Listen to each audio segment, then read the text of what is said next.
Olá, como vai? Estamos aqui para mais um Questão de Ordem. Hoje o nosso convidado é o especialista em Direito Constitucional, Dr. Saulo Tourinho. Meu amigo, muito obrigado por ter aceitado o nosso convite. É um privilégio estar na sua companhia sempre, Walter.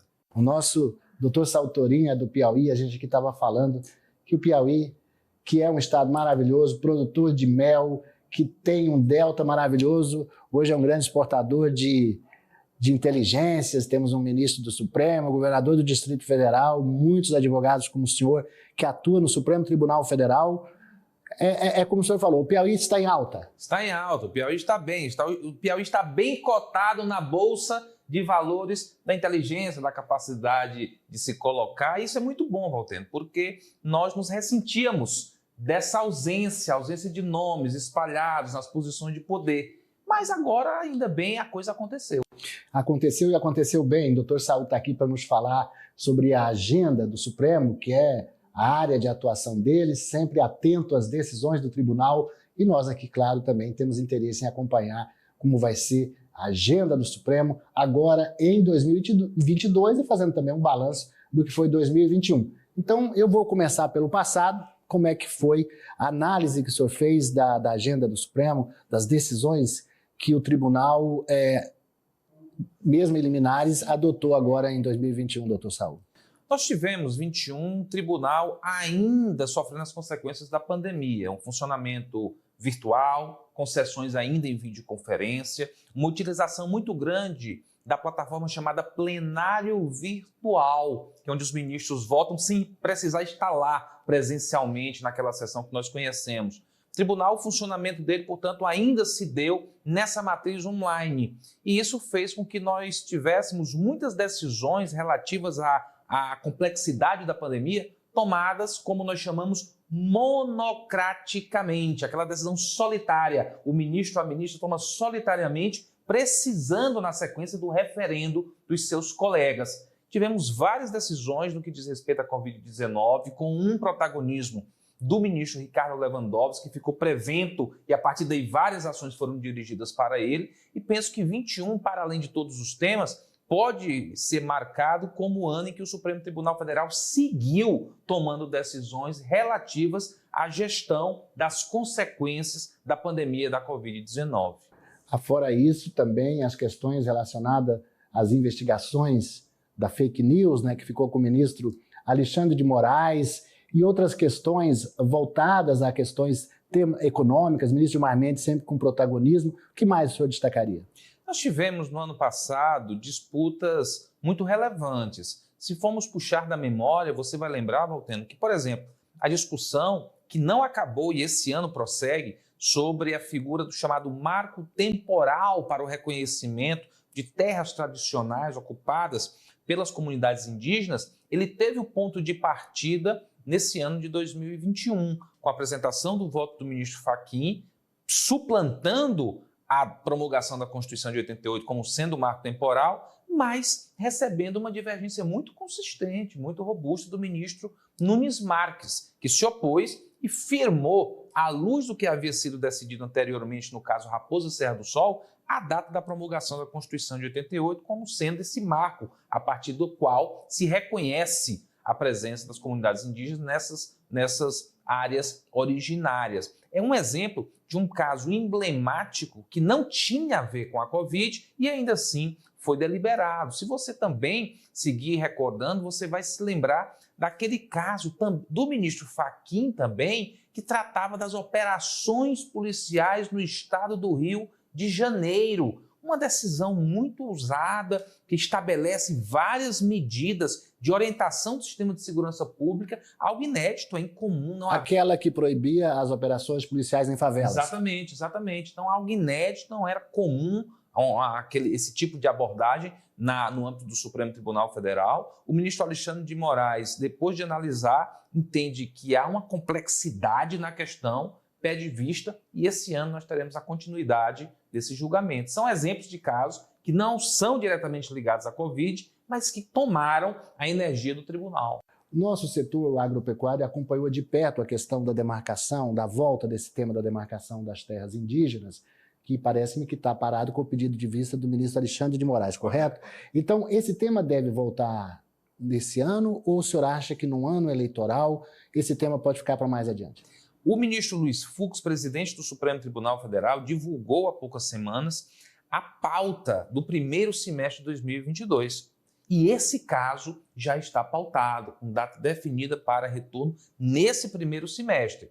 Pela complexidade do tema, Valteno, pode acontecer de um outro colega do ministro Alexandre, assim como ele, também fazer um pedido de vista para melhor exame da matéria. Mas do ponto de vista objetivo, no primeiro semestre, agora de 2022, nesse semestre no qual nós estamos, já há encontro marcado com esse tema uma vez mais. Pois é, nós temos aí os novatos, né, que é o seu conterrâneo, ministro Nunes Marques, e o ministro André Mendonça, que acabou de assumir e deve proferir os primeiros votos agora na volta do recesso.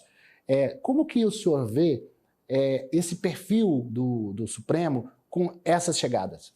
Nós temos uma casa que seguia pela tradição, pela experiência, pelo profissionalismo, pela gestão de gabinete. O Supremo é uma casa, e eu que observo a cena judicial nacional, uma casa fascinante. A chegada dos novos nomes, o primeiro-ministro Nunes Marques e, na sequência, o ministro André Mendonça, traz ao tribunal a possibilidade de funcionar com casa cheia. Era ruim aquela situação, você ter 10 ministros, conversamos sobre isso, há um empate, o colega não está lá para desempatar, há uma sobrecarga de trabalho, porque o gabinete está parado depois da aposentadoria do ministro Marco Aurélio. Tudo isso se resolve com os 11 ministros no Supremo Tribunal Federal. O ministro Nunes Marques, no meu modo de ver, ele passa agora, ele já fez o seu primeiro ano, completado então no final do ano passado, passou o primeiro ano de casa, passou em testes decisivos, proferiu decisões delicadas, decisões sobre a abertura dos templos da relatoria do ministro Nunes Marques, uma decisão relativa à forma de contagem do prazo de inelegibilidade para pessoas que foram imputadas na lei da ficha limpa, que está pautada para esse semestre, foi do ministro Nunes Marques, e o ministro Nunes Marques agora, eu penso que em 22, estará muito mais à vontade, porque já tem um gabinete montado, um gabinete de altíssimo nível, com assessores que foram herdados de outros ministros, como o ministro Marco Aurélio, está mais à vontade e certamente vai pontificar a partir desse ano. O ministro André Mendonça acaba de chegar e ficamos todos curiosos. Como se sairá no plenário, como se sairá os primeiros desafios que serão colocados para o ministro André Mendonça. O ministro André Mendonça é de um gabinete do ministro Marco Aurélio, com casos emblemáticos. Então, penso que se o ano de 21 foi o ano no qual nós observamos o ministro Nunes Marques e ele conclui o ano com protagonismo no que diz respeito a casos de sua própria relatoria, 22 vai ser o ano para assistir com toda a atenção essa performance do ministro André Mendonça, que nada obstante seja um ministro jovem, o tribunal tem o Nunes Marques, é um ministro jovem, o ministro André Mendonça, ele foi ministro de Estado da Justiça, você sabe a complexidade do cargo, ele foi advogado-geral da União em 2 oportunidades, você sabe a complexidade do cargo, portanto penso que está pronto para dar tratos à bola. Terrivelmente preparado. Terrivelmente preparado, terrivelmente preparado. Valteno fazendo, claro, uma brincadeira respeitosa com o fato do presidente Bolsonaro lá atrás ter dito que indicaria um nome terrivelmente evangélico. Mas ele deixou claro na sabatina que a diferença entre a Constituição e a própria Bíblia, né? Ou seja, a separação, vivemos num Estado laico. Num Estado laico, e enfatizou isso na sabatina, que é um homem de fé, que não se envergonha da fé dele, e acho que é muito bom essa altivez dele no que diz respeito à sua fé, mas que na hora de decidir os processos, o livro que ele abrirá para fundamentar será a Constituição Federal. Professor Saul, já que nós estamos tocando na agenda de 2022, o senhor já falou de alguns pontos, certamente deve ter anotado. Que outros pontos, e aliás, queria que o senhor ressaltasse, qual é a vantagem, a importância de se ter uma agenda prévia? A questão da agenda prévia no Supremo é fruto de um aprendizado intergeracional. O primeiro-ministro que levantou a mão e disse, olha, nós temos que ser mais cuidadosos no estabelecimento da agenda do Supremo Tribunal Federal, foi o ministro Nelson Jobim, e deu um primeiro passo ali ao estabelecer a chamada pauta temática, os temas sobre os quais nós nos debruçaremos e vamos fazer, então, julgamentos temáticos. No primeiro momento, vamos fazer julgamentos tributários, na próxima semana, julgamentos de direito administrativo, na outra, questões de servidor público, meio ambiente. O ministro Jobim teve essa liderança. Na sequência, a ministra Carmen Lúcia, ela traz uma pauta semanal. Portanto, ela diz, olha, nós vamos agora, uma pauta mensal, nós vamos saber quais processos do mês inteiro iremos julgar. Vem o ministro Dias Toffoli e dá um passo à frente e diz, agora nós vamos estabelecer a pauta semestral, todo o semestre de julgamento. E o ministro Fux manteve essa prática institucional. Quando você consegue isso, quando você consegue ter uma agenda prévia, Valteno, você traz mais previsibilidade, você informa a imprensa para que se prepare com suas equipes, com sua redação. Você informa os advogados, muitos de fora, tem que pegar avião e vir para cá. Você informa as partes, serão afetadas. Tudo isso todos mesmo. Eles, os amigos da corte, para que apresentem seus memoriais, suas razões, sua documentação. É muito bom esse agendamento prévio, que foi fruto, como disse aqui, de um aprendizado de várias presidências do Supremo. Chegaram ao ponto de marcar as datas, né, nessa prévia semestral. O senhor tem algumas datas aí de que está marcado? Temos, olha, nós vamos começar... Eu digo assim, de temas polêmicos, sim, né? Sim, nós começaremos o ano judiciário, a sua sessão solene, e a primeira sessão de deliberação, a chamada sessão jurisdicional, onde há julgamento de processos, o ponto de partida já será esse caso da questão das operações nas comunidades do Rio de Janeiro, operações da polícia nas comunidades do Rio de Janeiro. Veja que o ministro Fux, nesse semestre, Valteno, ele adota uma postura diferente do semestre passado. No semestre passado, a leitura da pauta, ela trazia uma sensação de temas muito mornos, tema muito de pouca complexidade ou chance de polêmicas. Nessa, o ministro já bate o centro com o tema central, que traz suas complexidades, que é a maneira do aparato policial abordar e fazer operações nas comunidades do Rio de Janeiro. E a partir daí, nós temos o semestre com muitas questões em discussão. Há uma questão muito importante, notadamente pelo fato de estarmos em ano eleitoral, das chamadas federações partidárias. Isso conta com uma posição do ministro Barroso, houve um pedido de destaque do ministro Gilmar, e essa questão volta no mês seguinte, mês de março, essa questão volta para a deliberação do Supremo Tribunal Federal. Nós temos essa questão sobre a qual nós falamos do marco temporal, e ele está já mais para o finalzinho ali, mês de junho, nós teremos encontro com a discussão do marco temporal. Aqui, no ambiente do agronegócio, do agro, nós temos uma discussão tributária super relevante, que é se o contribuinte chamado agroindustrial, que já paga PIS e COFINS, uma contribuição previdenciária, ele também pode ser duplamente cobrado, que isso tem acontecido, com a figura do fundo rural. E é um tema tributário relevante, emblemático. Todo mundo do universo do agro está com a lupa em cima desse tema, e ele volta em maio. Então veja, nós temos um calendário com discussões relativas a servidores públicos, competência da justiça militar, quando ela é chamada a participar daquela chamada GLO, nas operações de preservação da lei da ordem, e ali acontece algum tipo de excesso. Aquilo é da competência da justiça comum, aquilo é da competência da justiça militar. Então, há questões relativas à Lei Maria da Penha, se as medidas de restrição para privar imediatamente a prática de violência pode ser tomada pelo delegado, ou se eu preciso da ordem judicial. Então, são vários temas. Além da vacina, né? Questões do passaporte. Essa está no primeiro semestre? Tá, nós temos no plenário do Supremo aquela decisão do ministro Barroso no que diz respeito à entrada aérea no Brasil, necessidade de exibição de um equivalente, o próprio passaporte, um equivalente a passaporte de vacinação. Isso também está. As universidades também, né? Essas coisas. Essa é mais recente. a decisão foi do ministro Ricardo Lewandowski. Que é o prevento, né? E aí, nada obstante ele tenha dado essa liminar, como você já dividiu aqui, é necessário o referendo do plenário. Tudo isso sobre o que nós estamos conversando, Valteno, é o que está pautado para a sessão do plenário chamado presencial, aquelas quartas e quintas-feiras, em paralelo ao plenário virtual, que pode ser utilizado para referendar várias decisões, como, por exemplo, essa decisão do ministro Ricardo Lewandowski. Afora as turmas também, né? Afora as turmas também, com suas primeira e segunda turma, com mudanças. Ministra Carmen Lúcia, como é que o senhor vê essas mudanças? A ministra Carmen Lúcia estava na segunda turma, na companhia do ministro Gilmar, do ministro Nunes Marques, do ministro Dias Toffoli e do ministro Ricardo Lewandowski. Então, ela formula um pedido para ir para a primeira turma, onde tinha assento o ministro Marco Aurélio. Ela, pela antiguidade, tem deferência e preferência nessa movimentação, vai, portanto, para a primeira turma. E na segunda turma chega agora o ministro André Mendonça.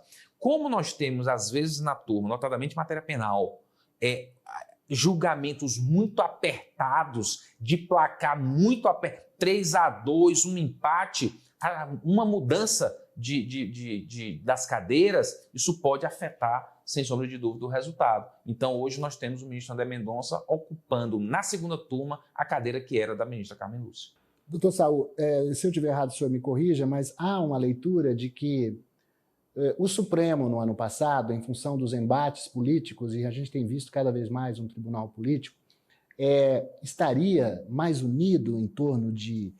a gente falou desses placares de 6-5, placares apertados, ou na turma 3-2, enfim. O Supremo está mais unido, na opinião do senhor? Eu, no final do ano, Valteno, estive no Supremo Tribunal Federal por ocasião de uma audiência e lá tive um feedback de um dos ministros que disse, olha, o sentimento que tenho no fim de 21 é diferente do sentimento que tinha no fim de 2020. O sentimento de um ano atrás, de muita conflagração, muita beligerância, o Supremo, de certa forma, tendo que se colocar diante de questões que o mundo não conseguiu resolver perfeitamente, como, por exemplo, fake news. Havia CPMI de fake news, havia iniciativas da Polícia Federal contra fake news, havia iniciativas do Supremo com a criação daquele inquérito, que é muito criticado pela doutrina. O Supremo sabe disso. Mas o inquérito segue lá, segue de pé e foi referendado pela maioria do Supremo Tribunal Federal, vencido apenas o ministro Marco Aurélio. Então havia um clima, como você destacou, uma certa beligerância, uma certa confrontação. Não penso eu que por iniciativa do Supremo, mas com uma reação do tribunal. Exatamente, isso que eu ia colocar. Em 21, isso de fato pareceu assim que amenizou um pouco. Tivemos episódios pontuais, de novo, de alguma conflagração no plano político, mas acho que em algum momento isso serenou um pouco. E acho que 22 é um ano muito importante para o país, é um ano de eleições gerais, né, eleições para as quais todos nós, presentes ou gerações passadas, entregamos todas as nossas esperanças. E penso que o Supremo Tribunal Federal, conseguindo manter esse arranjo de fiador da Constituição brasileira, ele exerce extraordinariamente o seu relevante papel na nossa democracia. Não há espaço para retrocesso? Penso que não, Valteno. Veja onde nós estamos. Estou conversando com você num canal de televisão livre. Estou aqui fazendo uma crítica contra, por exemplo, o inquérito das fake news. Posso aqui fazer uma crítica contra o presidente da República, democraticamente eleito. E quando eu terminar essa entrevista, eu vou pegar meu carro, eu vou para minha casa, eu vou trabalhar, ninguém vai me prender, ninguém vai me... Isso é tão bom, isso é tão fundamental para o espírito humano. Não acho que haja espaço para retrocessos. Acho que a democracia no Brasil é um ticket, é uma passagem só de ida, não tem volta. Essa questão relacionada à urna, voto impresso, o Congresso já deu a resposta, isso vai caminhar bem? Tem alguma coisa que o senhor acha que possa terminar num VAR lá no Supremo? Eu acho que tem algumas questões prévias. Então, Essa que o senhor falou mesmo, por exemplo, federação federação partidária. É um mas tema, é da vida política. Exatamente, exatamente. Como é que os partidos se organizam para montar suas coligações. Tem um julgamento no Supremo esse semestre relativo à propaganda eleitoral na internet, a possibilidade de ser replicado na mídia escrita. Então, são questões do processo eleitoral, mas que penso que não tensionam o processo eleitoral. O fato da discussão da urna eletrônica ter acontecido ano passado também foi importante porque houve uma discussão, o presidente do TSE tinha uma posição, o presidente da República tinha outra posição, o Congresso Nacional entrou no meio disso para, de alguma maneira, arbitrar uma solução legislativa, deu a sua decisão e em 22 acho que esse tema está vencido. Esse tema não deve voltar mais, sem prejuízo de, numa democracia livre, as pessoas poderem, de tempos em tempos, dizer: eu adoro minha urna eletrônica, eu brigo pela minha urna eletrônica, mas eu quero ela cada vez mais segura, eu quero um sistema cada vez mais confiável, eu quero um processo cada vez mais transparente. Não tem problema nenhum nisso, mas penso que no que diz respeito àquele debate anterior, tem canhoto de comprovação, não tem canhoto de comprovação, se o voto é impresso, se o voto não é impresso, eu acho que isso são águas passadas. E com relação o senhor falou da pauta do ano que vem, falou da vinda da entrada desses dois colegas, e o senhor acha que os placares dentro desses temas, por isso que eu perguntei para o senhor, se o senhor está sentindo uma união maior, por exemplo, com relação à questão da saúde, os ministros tendem a ter uma posição mais, vamos dizer assim, mais unânime, né, com relação a essas questões ligadas à saúde pública, à defesa da educação, essa coisa toda da autonomia universitária, por exemplo. Na decisão, o ministro Ricardo Lewandowski, ele citou e ressaltou esse tema de como que o Supremo está centrado. Passou a impressão de uma união dos ministros em relação a esses temas voltados à vida da comunidade. Sem sombra de dúvida, eu penso que no que diz respeito a esses temas que se tornaram centrais pelo momento no qual nós estamos, que é a pandemia, o Supremo Tribunal Federal ele não agiu de maneira dividida. Você não via um tribunal fragmentado. Eram placares largos, uma minoria e pontual aqui e acolá muito, muito, muito reduzida dentro dos 11 juízes e juízes da nossa Suprema Corte. É claro que quando você sai desses temas onde é mais fácil haver aderência, é mais fácil você, olha, a saúde das pessoas, é muito fácil haver uma aderência para um tema como esse, questões relativas à autonomia universitária. É algo muito batido no Supremo, sabe-se da autonomia universitária, há muita jurisprudência sobre a autonomia universitária. Então, é um tema que é fácil trazer aderência dos colegas, mas nós temos outros temas que podem eventualmente gerar alguma divisão. Essa, por exemplo, que o senhor disse, que é um dos primeiros temas da pauta,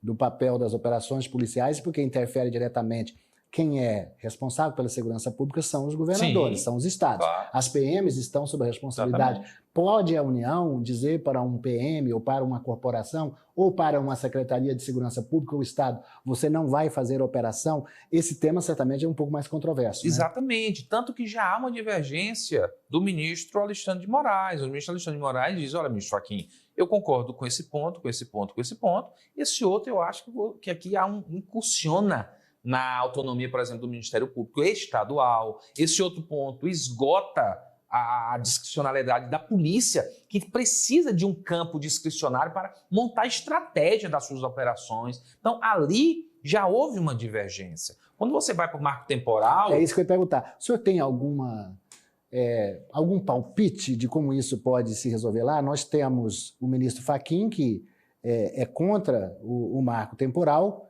e nós temos a Nunes Marques, que votou a favor, e parece que pode haver um voto médio, que é no sentido de que, uma vez reconhecido e estabelecido que comunidades indígenas que se sintam prejudicadas ou que não foram contempladas até 88, possa ser aquele produtor ou aquela região que no momento esteja com a posse daquela terra ser compensada financeiramente, porque o que aconteceu no Brasil é que essas demarcações, homologações eram feitas e quem estava lá, a despeito de estar 30, 40, 50 anos consolidados, eram retirados sem receber nenhuma indenização. Pode haver um entendimento médio? Pode. Nas discussões, dos debates, a gente fica fazendo a leitura do Supremo e tentando antever o que vem à luz das discussões. Na discussão, por exemplo, você já viu o ministro Gilmar Mendes com alguns comentários que sinalizam uma divergência no que diz respeito ao voto do ministro Fachin. E ele pode trazer uma divergência subscrevendo integralmente a posição do ministro Nunes Marques, que não traz por hora essa figura do voto médio, ou ele próprio pode, aderindo ao voto do ministro Nunes, estender um pouco, possibilitando um caminho alternativo. Você trouxe aqui uma possibilidade. Isso pode acontecer? Eu acho que isso vai acontecer. Claro, se o ministro Fachin vai sair vitorioso ou não, a gente precisa esperar o tribunal deliberar. Mas que já há um contraponto robusto oferecido ao colegiado e há uma inclinação intuitiva, me parece, de alguns ministros subscreverem integral ou parcialmente a posição do ministro Nunes, também me parece, pelo que a gente acompanhou da sessão, que isso é algo no que a gente pode apostar. O senhor viu que o tempo passou rápido, nós temos 1 minuto e meio, eu gostaria que o senhor usasse esse espaço para fazer as suas considerações finais, suas expectativas para 2022 e poder dirigir aos seus amigos, colegas, principalmente da sua terra. Do querido Piauí. Bom, eu acho, Valteno, antes de tudo, um privilégio estar na sua companhia, sempre bom. O tempo passa rápido porque a conversa é sempre muito boa.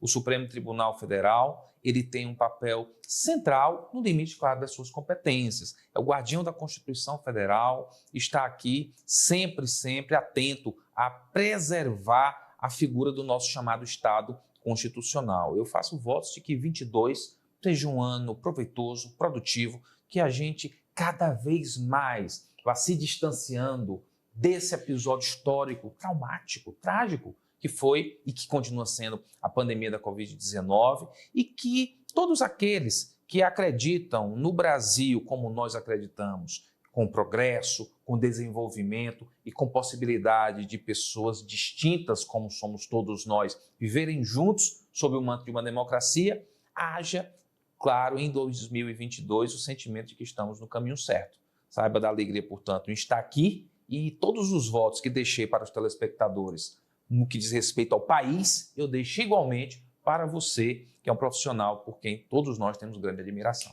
Dr. Saul Tourinho, muito obrigado. Dr. Saul Tourinho, especialista em direito constitucional, advogado que acompanha de perto a pauta do Supremo. Muito obrigado pela sua participação aqui no nosso Questão de Ordem. E eu agradeço você de casa que acompanhou essa entrevista interessante, mostrando qual vai ser a pauta do Supremo agora em 2022 e a tendência de resultados. Muito obrigado e até o próximo programa.